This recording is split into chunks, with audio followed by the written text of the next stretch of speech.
Bienvenidos a Comics vs Charlos, espacio donde haremos un resumen de lo mejor del año 2020.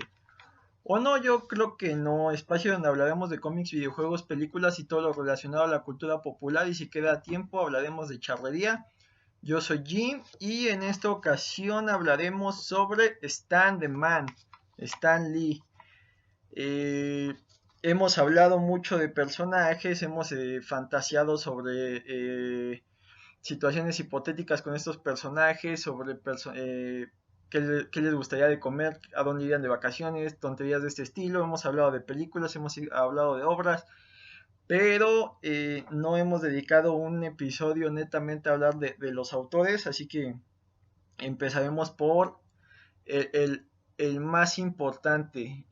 Si bien su mito está ensombrecido por una polémica ahí bastante fuerte, es imposible no hablar de la historia del cómic sin mencionar a este hombre, Stan Lee. Nacido como Stanley Martin Lieber el 28 de diciembre de 1922 y falleció el 18 de noviembre de 2018. Cambió su nombre a su nombre artístico, que era Stan Lee. Eh, su paso por las historietas fue algo fortuito. En teoría, él tenía un par de sueños. Eh, Uno, ser un actor de Hollywood, y dos, escribir la gran novela americana. Si lo analizamos de una manera ahí curiosa, cumplió ambos. De entrada él llega a Timely Comics, lo que en su momento era, bueno, lo que pasó a ser luego Atlas y ahora es Marvel como lo conocemos. El dueño era Martin Goodman, que era pariente de él, y él estaba ahí de chalán, era entre el que iba por las cosas, el que ayudaba a editar ciertas cosas, y en algún momento, por falta de personal, lo ponen a escribir una historia corta del Capitán América. Esto fue en 1942, Stanley tenía 20 años. Y de ahí el mito nació de manera muy extraña. Él de entrada menospreciaba este medio, entonces firmó como Stan Lee con el seudónimo, porque él quería usar su nombre verdadero para cuando él hiciera cosas realmente importantes. Lo curioso es que al final el mito se lo acabó comiendo. eh, Entendamos que para estos tiempos, cuando los 40, los rockstars y las grandes estrellas del cómic americano eran, por un lado, Jerry Siegel y Joe Shuster, los creadores de Superman, y por otro lado, Jack Kirby y Joe Simon, que fueron los creadores del Capitán América. Si revisamos la historia, en los 40 hubo ahí una pequeña pausa al mundo, porque se estaba desarrollando la Segunda Guerra Mundial. Entonces, él duró aproximadamente, cortando el lapso que sirvió en el ejército, unos 21 años trabajando para esta editorial, donde siempre había choques porque él había llegado por nepotismo, por ser pariente del dueño. ¿Qué pasa? En la historia del cómic, si la revisas, estuvieron de moda los monstruos, estuvieron de moda las historias de piratas, estuvieron de moda las historias de vaqueros, del espacio, de la guerra, y por ahí los superhéroes se mantenían y a veces superaban ventas y a veces no, a veces las historias de romance. Entonces, para el año 1960, básicamente el mito es que Marvel estaban, bueno, en ese momento Atlas estaba nada de quebrar, a pesar de que entre sus filas tenían a Jack Kirby, el creador del Capitán América. El cómic como tal no estaba vendiendo tanto, y esta editorial se la estaba comiendo otras, con propuestas nuevas, y DC Comics, que era como el titán de la industria, el que podía publicar N cantidad de historias, y era dueña de los derechos de Batman, de Superman y de todos estos personajes de la época de oro, no estaba tan valiente como lo era Marvel. ¿Qué pasa? El mito es el siguiente. Si le preguntas a Stanley llegó con su esposa Joanne, y le dijo, es que yo realmente este no era mi sueño es escribir la gran novela americana, y estamos escribiendo bajo pedido para salir adelante, y la editorial está nada de quebrar. Y su esposa le dijo, si pudieras, ¿qué harías? Y él dijo, pues yo escribiría algo distinto. Eh, ¿Por qué no lo haces? Preguntó su esposa y dijo, es que pues me despedirían. Y le dice, idiota, pues es que ya te van a despedir, o sea, si quiebra te van a despedir, ¿por qué no lo haces? Impulsado por esta idea, platicó, peloteó, tallereó todas estas ideas con Jack Kirby y nacen los Cuatro Fantásticos.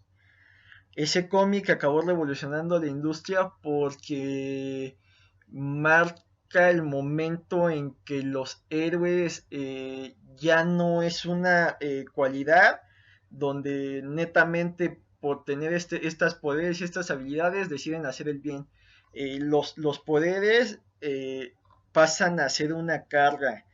Y el principal personaje que sufría esto era The Thing, la mole, que pasó de ser este militar piloto de ojos azules a ser una especie de masa y un monstruo, y que la gente lo temiera y que aún así él se sobrepusiera a esto y peleara por ayudar al débil. Y de ahí, pues, se fueron como gordo en tobogán con todos los mitos. Llegó después Spidey, llegaron los X-Men, llegó Iron Man, llegó Thor. Vamos a enlistar más de sus creaciones: Doctor Strange, Daredevil, Hulk, Avengers, Black Panther, Silver Surfer, Nick Fury. Esto hizo que se revolucionara la industria, y a pesar de que muchos años Marvel era la industria pequeña que trataba de competirle a DC, por ahí de los 70 esto se revirtió y ahora Marvel es el titán, ya sea que te guste o no te guste, si te vas a objetivo a números, Marvel es el titán del cómic americano. Eh, si le preguntas a Jack Kirby cómo pasó esto, eh, Jack Kirby llegó a las oficinas de Atlas, básicamente vio a Stan Lee al borde del llanto diciendo que las cosas no estaban funcionando. Kirby le dijo, no te preocupes, yo lo soluciono, y llegó con los Cuatro Fantásticos. ¿Qué mito, qué idea, qué creen que sea el verdadero nacimiento detrás de las tintas, de los trazos, de los dibujos? No lo sabemos a ciencia cierta, y es que aquí es cuando llega el gran debate de qué tanto Stan Lee era el creador y qué tanto solo él ponía su nombre al ser el editor. Supuestamente Marvel se manejaba utilizando un método donde se reunían dibujante y artista, organizaban la idea, la escribían a grandes rasgos, el dibujante se la llevaba, él desarrollaba todo y ya nada más Stan Lee completaba con los diálogos en los globos. Esto hace que no sepas qué tantas ideas son netamente de Stan Lee y qué tantas son ideas netamente de Jack Kirby, qué tanto son ideas de los dos. Y eso molestó a Kirby por muchos años. Eh, Como tal, los logros de Stan Lee fue llevar al mainstream, por así decirlo, esta afición que parecía netamente para niños. Si bien nos deslindamos, por decirlo de algún modo, de este mito y de esta bronca y de esta controversia, lo que Stan Lee sí le podemos reconocer es que fue el mayor divulgador de los cómics. Eh, ¿Qué hizo, por ejemplo?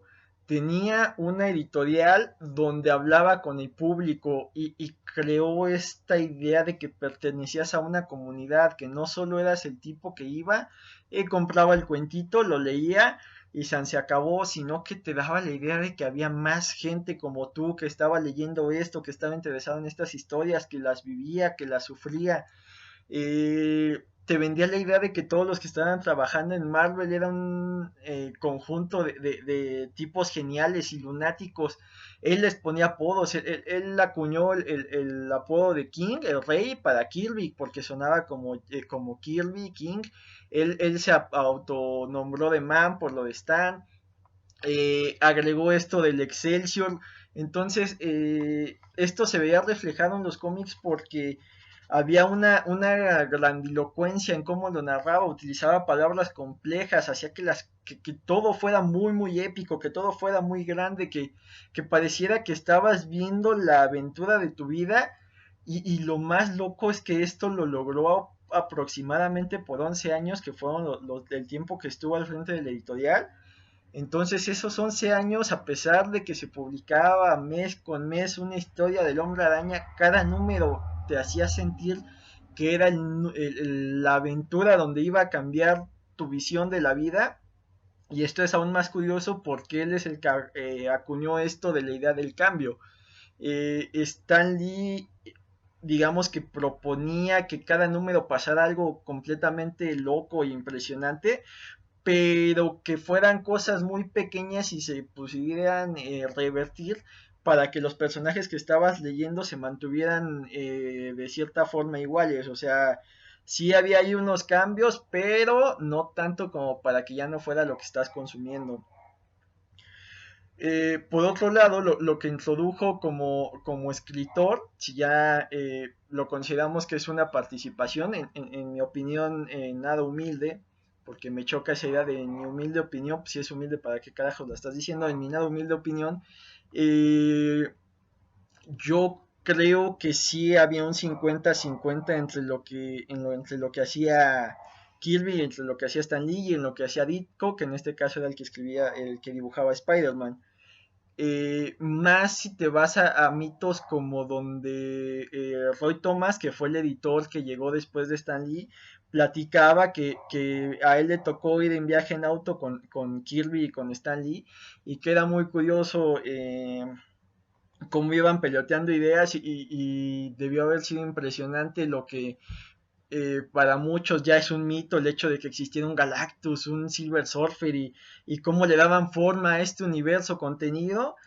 Fuera una plática entre dos tipos haciendo su trabajo. O sea, si lo analizas es impresionante porque sentó las bases de lo que sería la cultura popular. Creo que tipos como Stan Lee, que hayan hecho por la cultura, lo pondría a nivel de lo que hizo Walt Disney. Y mira que Walt Disney lo que hizo netamente fueron sus 6 personajes, por decirlo así, los 6 grandes, que eran Mickey, Donald, Daisy, Minnie, Goofy y algún otro que estoy olvidando, que eran los y Pluto, que protagonizaban todas las historias y los cortos. Y de ahí ya empezó a jalar gente creativa de otros lados para hacer las grandes animaciones que empezaron con Blancanieves. Tienes tipos como George Lucas, que creó Star Wars, que es un universo ahí impresionante, y poca gente ha creado una obra de tal magnitud. Y hay similitudes entre lo que hizo Stanley y George Lucas, porque digamos que lo que planteó Stanley en estos primeros años pues ya se extendió, porque ha llegado miles de autores distintos a escribir, a dibujar, a crear, a aumentar el mito, a hacer estas a retcons, que es continuidad retroactiva, para cambiar cosas que ellos habían asentado. Entonces ya es algo vivo que se alejó tanto de lo que en su momento quería hacer Stan Lee, pero sigue estando ahí esa base y esa presencia, y me parece impresionante. Y con George Lucas algo similar. Él creó el episodio 4 al 6, creó un mito, se fue criticado porque pudo haber sido un lugar más oscuro y acabó haciendo algo con los Ewoks ahí para regresar a una base.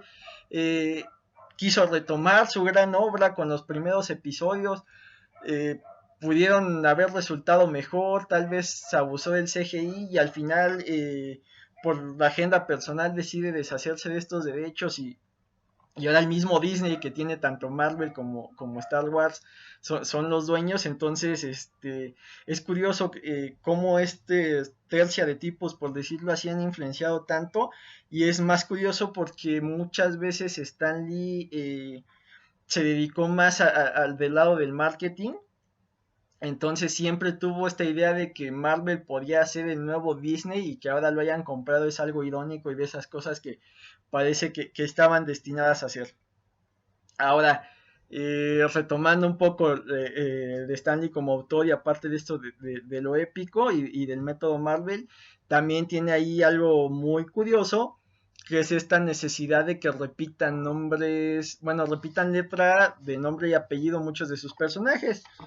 Podríamos citar algunos, me voy a aventar a los que recuerde de memoria. Está Red Richards, Sue Storm, Peter Parker, eh, Matt Murdock, Scott Summers, Bruce Banner, o sea, repetía mucho esta idea, no sé por qué se le hacía que sonaba chistoso, pero sí era muy dado a esto de juegos de palabras y cómo sonaban las cosas, y creo que de sus mayores logros está el acrónimo de SHIELD, que si bien suena ya solo SHIELD suena como una idea muy loca, en el nombre que tenga un significado hace que sea todavía más loco.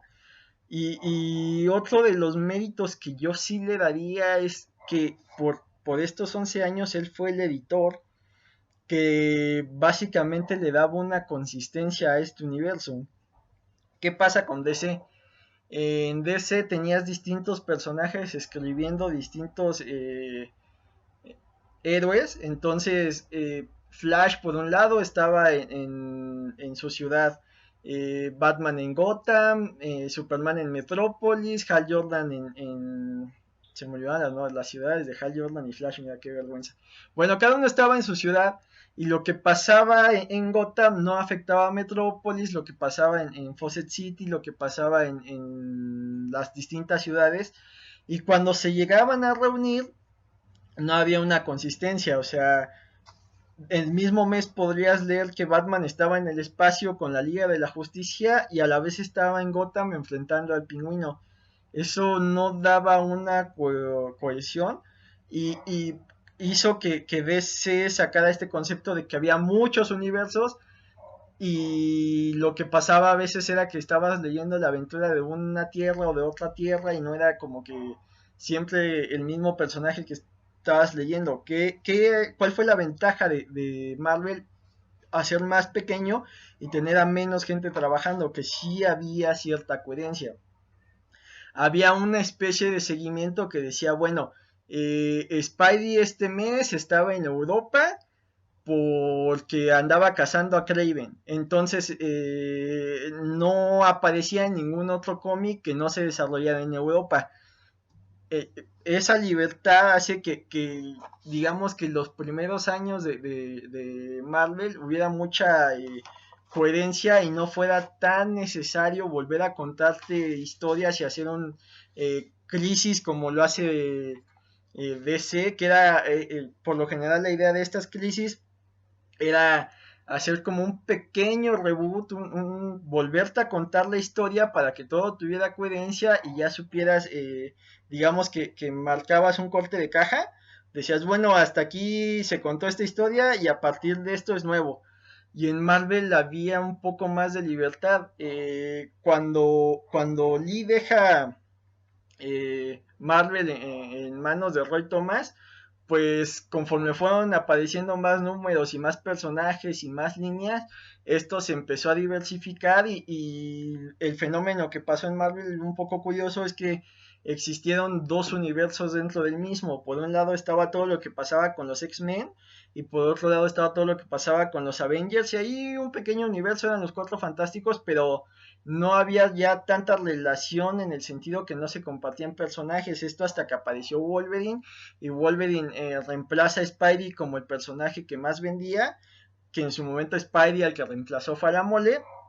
Entonces ya con esto vuelves como unir un poco más los universos porque Wolverine tenía que aparecer tanto en las líneas que no estaban vendiendo y necesitaban de un personaje como él para vender, como de base en su propio título o en el de los X-Men.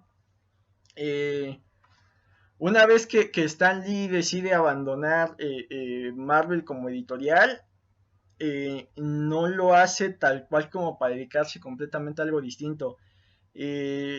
Su sueño de llegar a Hollywood lo cargó hacia estos personajes y básicamente desde el 72 que Stan Lee dejó de ser editor, él se muda a Los Ángeles y se dedica en cuerpo y alma para llevar a sus personajes a la pantalla grande. Primero estuvo involucrado en todas estas caricaturas de esos tiempos que si bien se recuerdan con cariño, adolecen por las cuestiones técnicas y de escritura que había en esos momentos. Esta visión que las animaciones tenían que ser netamente para niños, entonces pues son infantiloides y buscaban vender figuras, pero al final acabaron pagando porque los lectores que ibas a tener a futuro eran los niños que en tu momento te consumían esta caricatura. Entonces, Stan Lee por muchos años por muchos años luchó para llevar al cine sus creaciones y de manera directa o indirecta lo logra con la primera de Spider-Man del 2002 y ahí es cuando cumple un poco su sueño de estar en Hollywood. Y lo curioso es que si bien el personaje que era su emblema, que era Spidey, logró llegar al cine con sus personajes secundarios, por decirlo así, como Iron Man y demás, es que logra tomar la cultura popular por los cuernos y ser ahorita el hito y ser las figuras que más venden y ser lo que todo el mundo quiere consumir y ser las caricaturas y ser las películas y ser eh, los personajes que la gente quiere conocer más y que quiere leer. Entonces, por casualidad, John Favreau y compañías lanzan la primera Iron Man y de ahí acabaron construyendo lo que 10 años después fue Endgame. Parte de su necesidad de cumplir este sueño y parte de lo importante que él era como rockstar. Si bien ahorita podríamos ubicar a muchos autores como Frank Miller, que hizo el Dark Knight Returns y le dio el boom a Daredevil, lo convirtió en el personaje de culto que es ahora. Si bien hay tipos como Alan Moore que redefinieron el género con historias como Watchmen, Stan Lee fue la primera gran estrella que nos dio el mundo de las historietas para la cultura popular. O sea, como mencionaba, Siegel y Schuster eran estrellas, pero solo para los mismos lectores. Pero Stan Lee permeó tanto en otros medios que la gente lo seguía, si bien leyera o no leyera cómics, y le daba este trato de celebridad. Eh, él sin quererlo acabó haciendo de este mundo de la historieta un monstruo y sin querer acabó promocionando que existieran convenciones y todo este tipo de movimientos y ahora fue de los que impulsó para que esto llegara al cine y creo que es curioso porque eh, parte del mito de qué tanto él era responsable y qué tanto los otros, creo que se vio reflejado de manera irónica en un par de sucesos. Uno sin tanta importancia es el cameo final de Endgame, que es más hecho por CGI y no es tan relevante. Creo que es un reflejo de lo que eh, él intentaba mostrar y tal vez mostraba además. ¿A qué voy? O sea, es como un cameo insignificante y mucha gente considera que su verdadero aporte al universo Marvel era insignificante, él más fue un publicista.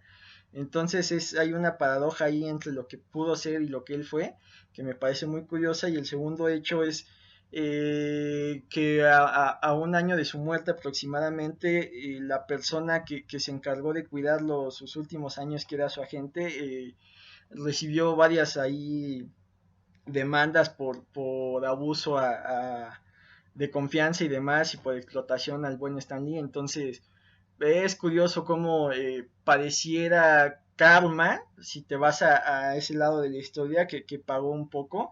Y es que, vamos, Kirby por muchos es considerado el verdadero padre del universo Marvel e inclusive ha recibido homenajes de mismos autores. Hay un cómic donde los Cuatro Fantásticos encuentran a Dios y Dios es representado como Kirby. Eh, por muchos años Kirby peleó que recibiera el mismo mérito que tenía Stan Lee, si no es que más. Y creo que donde flaqueaba el argumento de Kirby es decir que él también creó a Spidey. Spidey sí está muy alejado de lo que era Kirby, entonces el mérito de Kirby es impresionante que dibujara tantos números en tan poco tiempo. Si bien su arte era algo burdo, si bien no es el mejor artista, sí sentó las bases para lo que serían futuros artistas y sí inspiró a muchas generaciones. Probablemente sí había un 50-50 entre lo que Stanley decidía hacer y lo que Kirby reflejaba, y más allá, creo que mucho del celo vino por la personalidad de Stan Lee. Stan Lee era un tipo magnético que llamaba la atención y con esta idea de generar comunidad y de hablarle al público, se acabó ganando un cariño que debió haber sido compartido entre él y Kirby. Creo que eso le pesó a Kirby por muchos años. De las pocas interacciones que hubo entre ellos, fue en una estación de radio en un cumpleaños de Kirby. El mismo Stanley marcó para felicitarlo y limar asperezas y se acabó robando un poco el show. Cuando Stanley cuelga, Kirby básicamente le dijo al interlocutor que pues ese era Stanley, ¿no? O sea, con un dejo ahí entre nostalgia, reclamo, pena. Y es curioso porque en su momento estos personajes, estos grandes rockstars que menciono, Jerry Siegel y Joe Shuster, muchos años pelearon con Detective Comics para que se les diera el crédito que merecían de haber creado a Superman, y no solo el crédito de autoría, sino también cierta compensación económica. Y si te das cuenta, muchos de los productos que tienen a Superman actualmente por ahí traen una leyenda de que es utilizado con el permiso de la familia, si no recuerdo mal, es la familia Schuster. Y por otro lado tienes a Jack Kirby que muchos años peleó la autoría, y lo que acabó consiguiendo fue que le entregaran los originales. Entonces, pues un sketch original de un Cuatro Fantásticos número 1, supongo que sí te ayudan a resolverte un poco la vida, ¿no? Esto se contrapone un poco que Stan Lee hasta sus últimos días trabajó, bueno, vivió como un hombre de Marvel, y que su nombre siempre aparecía en los cómics como Stan Lee presenta, y supongo que también recibía algún beneficio económico de todo esto. Entonces, que por un lado estos grandes rockstars, Stan Lee acababa siendo como que el más corporativo y que no tuviera estos problemas de derechos, pues también es una nota y una contraposición curiosa. Y bueno, ya hablando de el que a mí más llama la atención, que es Spidey, creo que como padre de Spidey, él es netamente padre de Spidey, pero separando lo que es Peter Parker y Spider-Man.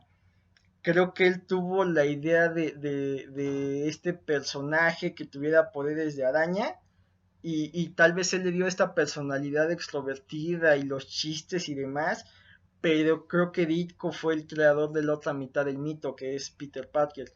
Creo que Ditko fue responsable de hacer a Parker un personaje tan complejo y a la vez cierto retraído, y con estos problemas existenciales, que hizo que muchos nos identifiquemos con él. Esta idea de más allá de la frasecilla cursi de un poder es una gran responsabilidad, creo que toda esta idea de qué estoy haciendo con mi vida, de si estoy haciendo lo que yo podría hacer o si estoy haciendo solo lo necesario, todos estos dilemas creo que son netamente Ditko.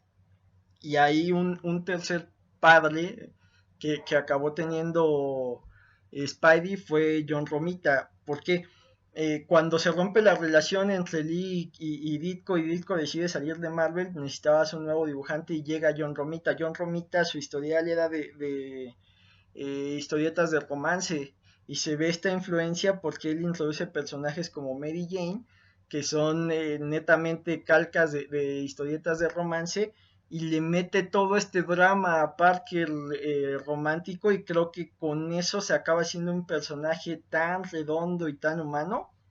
Entonces, si bien puede ser fan de las piruetas y de la telaraña y del comentario chistoso, Spidey como tal refleja lo que era Stanley. Él era parte de un todo que, si bien supo capitalizarlo y vender esta idea de que estos mitos eran la nueva mitología que iba a cambiar al mundo, y que muchos se la compramos y que muchos le creímos, no era el 100% el padre de todo, no era el 100% el creador de todo. Entonces creo que sí es importante recordarlo como el divulgador que fue. Sí es importante recordarlo hoy que estoy grabando, que es su cumpleaños, recordarlo como la pieza central de todo lo que acabó siendo.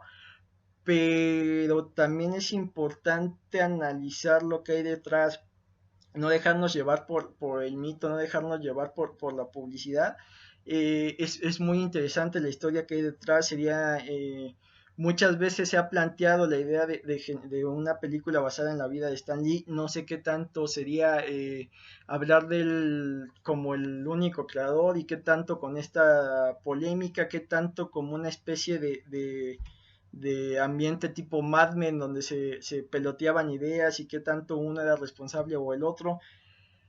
Es un personaje muy, muy interesante y su vida está completamente ligada a la cultura popular, nos gusta, ¿no? Inclusive su esposa, Joan, en la caricatura de los 90 era quien daba voz a este personaje de Madame Web, o sea, es imposible separarlo a él de todo este mito y de toda la cultura popular, y más que vivimos en la época dorada de los fanáticos de los cómics, en el sentido de que ya trasladaron a la pantalla grande y ya lo que en su momento era un grupo de retraídos que eran fans de algo y la gente no los entendía, ahora se sienten hasta cierto punto amenazados de que algo que aman tanto esté en manos de todos y sientan que no los aman, que no lo aman igual que los demás. Es un tema ahí curioso, creo que pasa en cualquier afición que tengas.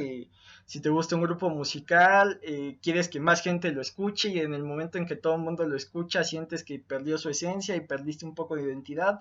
Lo mismo está pasando un poco con las historietas, pero eh, es curioso porque Marvel, al intentar reflejar tanto el mundo real, al estar centrado en Nueva York, creo que sí ha tenido por ahí atisbos de crítica social con personajes que el mismo Kirby creó, como Black Panther, con personajes como los X-Men, que eran ahí una alegoría de lo que eran las minorías. Entonces, eh, ¿qué tanto en su momento se vendió y solo quería salir en cine? ¿Qué tanto en su momento quería expresar algo? ¿Qué tanto cumplió su sueño de crear la gran novela americana en la forma de estos mitos?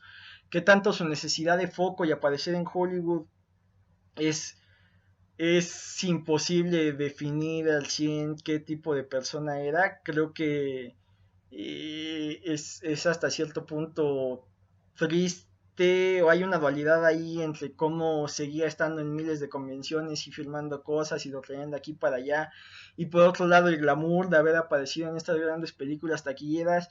Y es curioso porque pues la culminación de ambos sueños se podría haber visto reflejada en el Oscar. Y curiosamente el año que Spider-Verse gana este reconocimiento, esta estatuilla, fallecen tanto Ditko como Stan Lee, y más que esa es la película donde yo recuerdo que hay un cameo que hace referencia a Ditko, que Stan Lee alcanzó a grabar sus diálogos y lo que dice es muy, muy profundo. Entonces creo que es parte de la ironía que vivimos todos. Y creo que ya no queda más que decir, bueno, de mi parte, ¿no? O sea, tú pregúntale a cualquier fan de los cómics, te va a decir que Stan Lee nunca hizo nada, que todo lo hizo Kirby. Pregunta a alguien que lea poco y te va a decir que Stan Lee incluso creó a Superman, lo cual no es cierto. Pero ya tal cual dijo Thanos, es inevitable hablar de la historia americana del cómic, de la historia americana de la cultura popular, sin mencionar a este nacido en 1922 en Nueva York, Stanley Martin Lieber. Entonces, pues aquí le rendimos un pequeño tributo que no queremos alargar, y por ende no hablaremos de su relación con la charrería. Gracias a los que nos escuchan. Este año iniciamos este proyecto y creo que no le ha ido mal. Si quieren saber un poco más, estamos en Facebook como Comics vs Charlos. Me pueden seguir en Twitter como Jim Dosk. Gracias a los que nos escuchan, entre los que están Monse, a la cual le mando un saludo y un beso. Cuídense, bye.